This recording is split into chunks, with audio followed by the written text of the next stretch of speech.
चालीसा काल विशेष।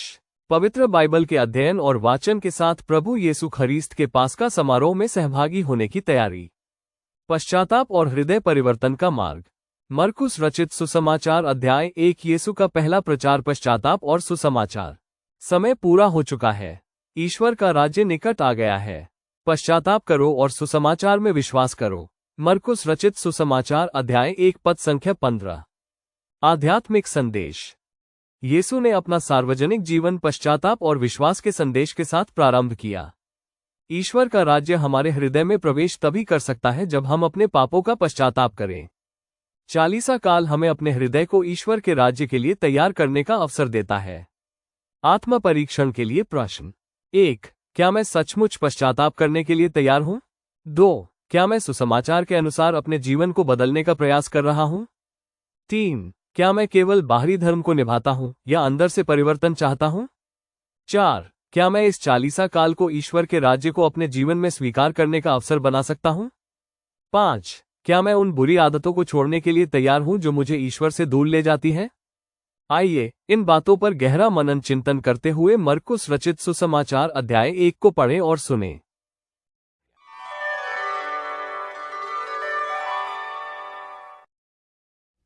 संत मार्कुस के अनुसार सुसमाचार अध्याय 1। योहन बपतिस्ता का उपदेश। ईश्वर के पुत्र ईसा मसीह के सुसमाचार का प्रारंभ। नबी ईसायास के ग्रंथों में लिखा है, मैं अपने दूत को तुम्हारे आगे भेजता हूं, वो तुम्हारा मार्ग तैयार करेगा। निर्जन प्रदेश में पुकारने वाले की आवाज, प्रभु का मार्ग तैयार करो, उसके पथ सीधे कर दो। इसी के अनुसार योहन बपतिस्ता निर्जन प्रदेश में प्रकट हुआ, जो पाप क्षमा के लिए पश्चाताप के बपतिस्मा का उपदेश देता था। सारी यहूदिया और यरूशलेम के लोग योहन के पास आते और अपने पाप स्वीकार करते हुए यरदन नदी में उससे बपतिस्मा ग्रहण करते थे। योहन ऊंट के रोओं का कपड़ा पहने और कमर में चमड़े का पट्टा बांधे रहता था। उसका भोजन टिड्डियां और वन का मधु था।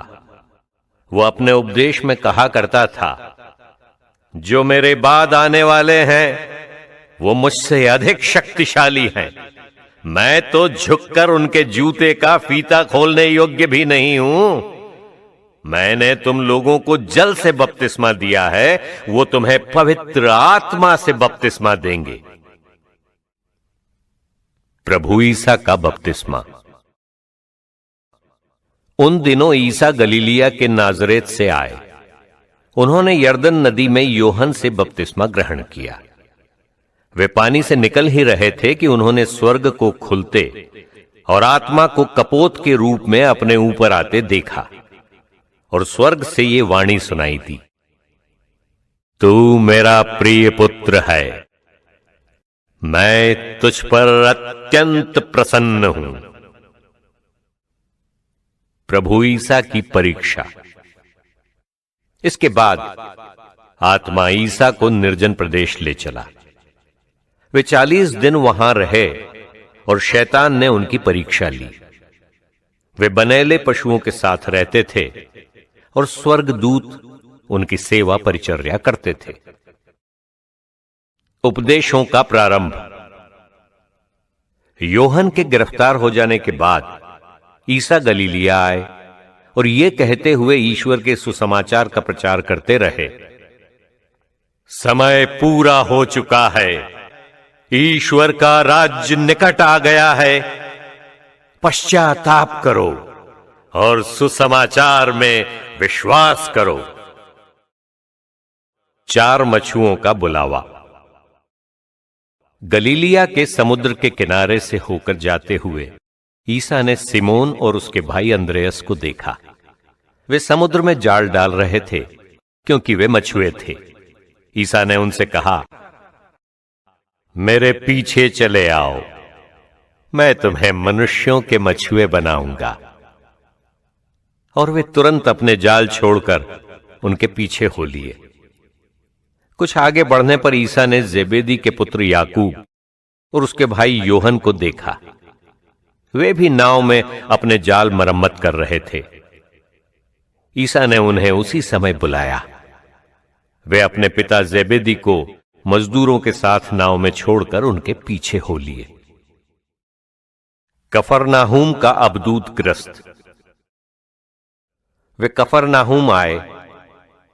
जब विश्राम दिवस आया तो ईसा सभागृह गए और शिक्षा देते रहे। लोग उनकी शिक्षा सुनकर अचंभे में पड़ जाते थे, क्योंकि वे शास्त्रियों की तरह नहीं बल्कि अधिकार के साथ शिक्षा देते थे। सभागृह में एक मनुष्य था जो अशुद्ध आत्मा के वश में था।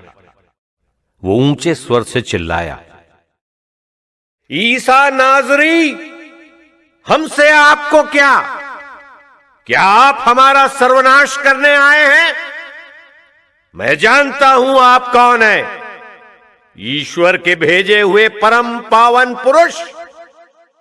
ईसा ने यह कहते हुए उसे डांटा, चुप रह, इस मनुष्य से बाहर निकल जा। अबदूत उस मनुष्य को झकझोर कर ऊंचे स्वर से चिल्लाते हुए उससे निकल गया। सब चकित रह गए और आपस में कहते रहे, ये क्या है? ये तो नए प्रकार की शिक्षा है। वे अधिकार के साथ बोलते हैं, वे अशुद्ध आत्माओं को भी आदेश देते हैं और वे उनकी आज्ञा मानते हैं। ईसा की चर्चा शीघ्र ही गलीलिया प्रांत के कोने कोने में फैल गई। पेत्रुस की सास। वे सभागृह से निकलकर याकूब और योहन के साथ सीधे सिमोन और अंद्रेयस के घर गए। सिमोन की सास बुखार में पड़ी हुई थी। लोगों ने तुरंत उसके विषय में उन्हें बताया। ईसा उसके पास आए और उन्होंने हाथ पकड़कर उसे उठाया। उसका बुखार जाता रहा और वो उन लोगों के सेवा सत्कार में लग गई। बहुतों को स्वास्थ्य लाभ। संध्या समय सूरज डूबने के बाद लोग सभी रोगियों और अबदूतग्रस्तों को उनके पास ले आए। सारा नगर द्वार पर एकत्र हो गया। ईसा ने नाना प्रकार की बीमारियों से पीड़ित बहुत से रोगियों को चंगा किया और बहुत से अबदूतों को निकाला। वे अबदूतों को बोलने से रोकते थे, क्योंकि वे जानते थे कि वो कौन है। गलीलिया का दौरा। दूसरे दिन ईसा बहुत सवेरे उठकर घर से निकले और किसी एकांत स्थान में जाकर प्रार्थना करते रहे। सिमोन और उसके साथी उनकी खोज में निकले और उन्हें पाते ही ये बोले, सब लोग आपको खोज रहे हैं। ईसा ने उन्हें उत्तर दिया, हम आसपास के कस्बों में चलें, मुझे वहां भी उपदेश देना है, इसीलिए तो आया हूं। और वे उनके सभागृहों में उपदेश देते और अबदूतों को निकालते हुए सारी गलीलिया में घूमते रहते थे। कोढ़ी को स्वास्थ्य लाभ। एक कोढ़ी ईसा के पास आया और घुटने टेक कर उनसे अनुनय विनय करते हुए बोला, आप चाहे तो मुझे शुद्ध कर सकते हैं। ईसा को तरस हो आया। उन्होंने हाथ बढ़ाकर ये कहते हुए उसका स्पर्श किया, मैं यही चाहता हूं, शुद्ध हो जाओ। उसी क्षण उसका कोढ़ दूर हुआ और वो शुद्ध हो गया। ईसा ने उसे ये कड़ी चेतावनी देते हुए तुरंत विदा किया, सावधान, किसी से कुछ न कहो, जाकर अपने को याजकों को दिखाओ और अपने शुद्धिकरण के लिए मूसा द्वारा निर्धारित भेंट चढ़ाओ, जिससे तुम्हारा स्वास्थ्य लाभ प्रमाणित हो जाए। परंतु वो वहां से विदा होकर चारों ओर खुलकर इसकी चर्चा करने लगा। इससे ईसा के लिए प्रकट रूप से नगरों में जाना असंभव हो गया, इसलिए वो निर्जन स्थानों में रहते थे। फिर भी लोग चारों ओर से उनके पास आते थे। सबको जय यीशु। हम 40 काल में हैं। ये घर वापस लौटने का एक समय है। सबसे पहले सुबह 5:30 बजे हम हर दिन के सुसमाचार पर मनन करेंगे। और ये सामान्य रूप से हम लोग जो मनन करते हैं वो नहीं, ये वास्तव में आपको वचनों पर कैसे मेडिटेट करना चाहिए, मनन चिंतन करना चाहिए, उसको 4 चरणों में रखकर हम लोग मनन करते हैं। उसमें आप जरूर जुड़िएगा, तब आप समझेंगे कि इसका मतलब क्या होता है। वो आपके जीवन को और पवित्र बाइबल को पढ़ने और मनन करने की एक नई दृष्टिकोण आपको देगा। फिर हम सुबह 6 बजे हर दिन एक अध्याय है जो हमारे चैनल में हम लोग पिछले कुछ 2.5 सालों से हम कर रहे हैं, वो जारी रहेगा। तीसरा है हम लोग दया की माला बिंदी या दिव्य करुणा माला बिंदी, डिवाइन मर्सी चैपलेट करेंगे। चौथा जो है 3:30 बजे एक विशेष कार्यक्रम इस साल से हम लोग शुरू कर रहे हैं, वो है प्रभु यीशु के बहुमूल्य रक्त की प्रार्थना। प्रभु यीशु के बहुमूल्य रक्त की प्रार्थना। और फिर शाम 6:30 बजे हम हर दिन जो रोजरी बिंदी कर रहे हैं हमारे चैनल में, वो जारी रहेगा। इनके साथ साथ हम लोग हर सप्ताह, अभी हम लोग शुरू किए हैं एक अध्ययन प्रार्थना के बारे में, क्रिस्तीय प्रार्थना। क्रिस्तीय प्रार्थना जैसे कलीसिया हमें सिखाती है, पवित्र बाइबल पर आधारित, इसकी धर्म शिक्षा हम लोग प्रारंभ किए हैं। इस सप्ताह में ही 2-3 दिन पहले एक वीडियो मैं पब्लिश किया, पुराने भी कुछ वीडियोस हैं। और हम लोग इस 40 काल में विशेष रूप से हर सप्ताह एक वीडियो इसके बारे में लाइव करेंगे। आप उसमें भी जरूर जुड़िएगा।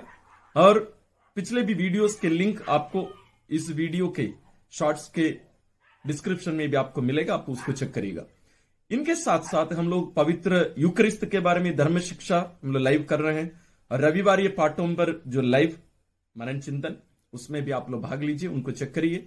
इन सबके साथ साथ हमारे चैनल में पुराने भी बहुत सारे वीडियोस जो 40 काल के लिए उपयुक्त हैं, जैसे 40 नंबर क्या होता है, राग बुद्ध का मतलब क्या होता है, राग का प्रयोग क्या हम करते हैं, और भी बहुत सारे रहस्य बातें उस दिन के बारे में। वो वीडियो का लिंक भी आपको इस वीडियो के डिस्क्रिप्शन में मिलेगा। साथ ही क्रूज का रास्ता हमारे चैनल में, मुझे पता नहीं कितने सारे क्रूज का रास्ता हमारे चैनल में है, आप उसको भी देखिए। साथ ही आप इनके साथ साथ 40 काल की हमारी पुरानी जितनी भी वीडियोस हैं उसका भी एक लिंक में, यानी प्लेलिस्ट के रूप में आपको मिलेगा। साथ ही यदि आप हमारे साथ जुड़ना चाहते हैं व्हाट्सएप के द्वारा, उसका लिंक इस वीडियो के डिस्क्रिप्शन में आपको मिलेगा। आइए हम सब मिलकर स्वर्ग की ओर, ये जो यात्रा है, तीर्थ यात्रा, इसका पूरा लाभ उठाइए। हम सब मिलकर स्वर्ग की ओर यात्रा करें